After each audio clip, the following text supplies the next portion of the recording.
forged by fire and crafted by hand. Today on Be Chic DIY, we're going to make these beautiful aqua blue glass earrings. Come along with me and see how I do it. Let's go.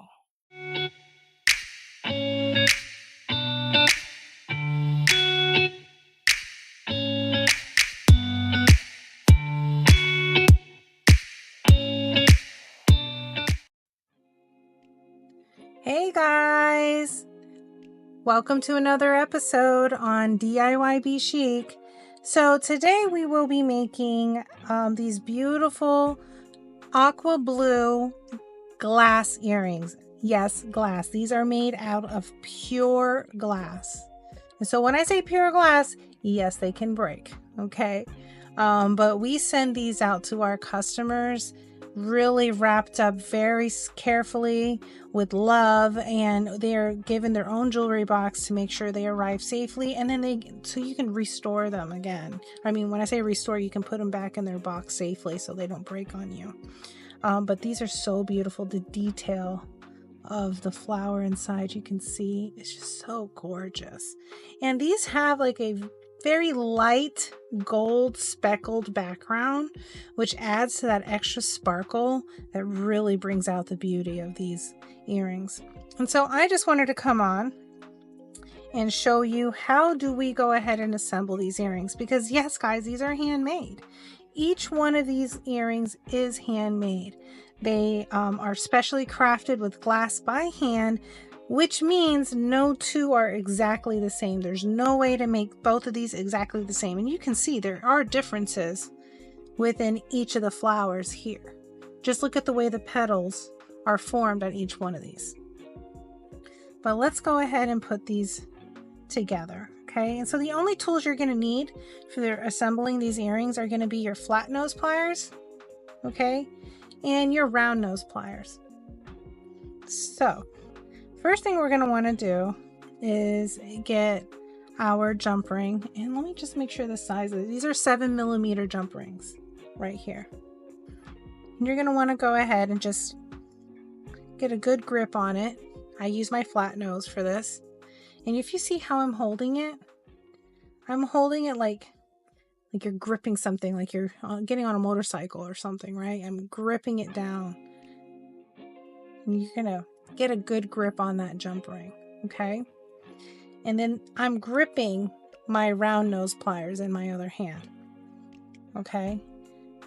And I'm going to grip the other end. So if you look in the middle of this jump ring, here is the split of that jump ring. And I've got one end gripped on with my flat nose, and I'm gripping on the other end of that split with my round nose, and I'm opening them up just like that. Okay, let me get it. I'm trying to get this in camera for you guys, and I'm opening it up just like that. And so now my jump ring is open, and I'm going to go ahead and get my earring, right, my charm, and feed that through. Now if it doesn't fit through because your plier is in the way, then just move your plier and feed on that earring. Okay, now you're not going to close it yet. You're going to leave it like this open, and at the same time you're going to go ahead and get your ear hook. Now these are sterling silver French ear hooks, okay? We like to use sterling silver on our glass earrings. It helps with sensitive ears.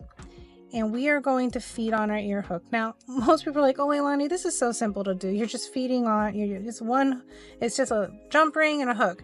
Yeah, but guess what? If you put the earring on the wrong way, you'll have the hook facing the opposite direction. So you have to be careful that when you are if your design is facing you, so this is the tip, if your front of your design is facing you, your hook, so this part here, should not be facing you. It needs to be facing away. Okay, so as you can see, I have my hook part facing away from me. Okay, and now let me move this out of the way here because I think this might be in the camera too much. So not facing you. Okay, you want it facing away, just like that.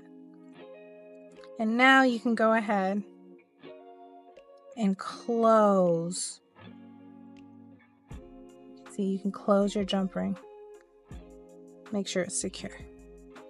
And there you go. One earring is done. Let's go ahead and do it with the second one again. We have our jump ring. Okay, this is the split of that jump ring. If you can see it, there's the split right here in the middle. I am going to grip one side of that split with my flat nose pliers. I'm going to grip the other side with my round nose pliers, like I'm holding on to a motorcycle handles.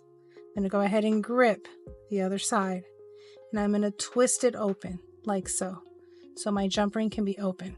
Okay, then I'm going to get my charm, and I'm going to have it face me and loop on. And according if your tool is in the way, move your tool. I'm going to loop on my jump ring so that the charm is facing me.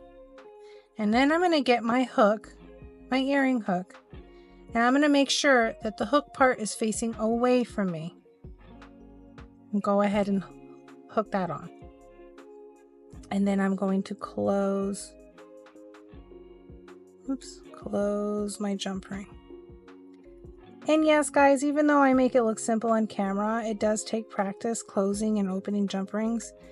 A lot of people are like, oh, it's just so easy. Well, the hard part is not so much the hard part is learning how to manipulate your tools to do what you want, and to give you the desired results. And then the other part is just making sure you're aligning how your tools are going so that you get a secure closure. But there you go. This is another pair in the books. And I believe these are going to Louisiana.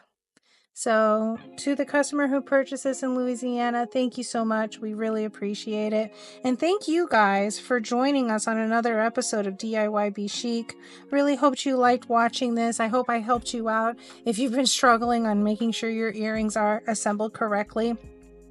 And please, guys, we are building our community over here.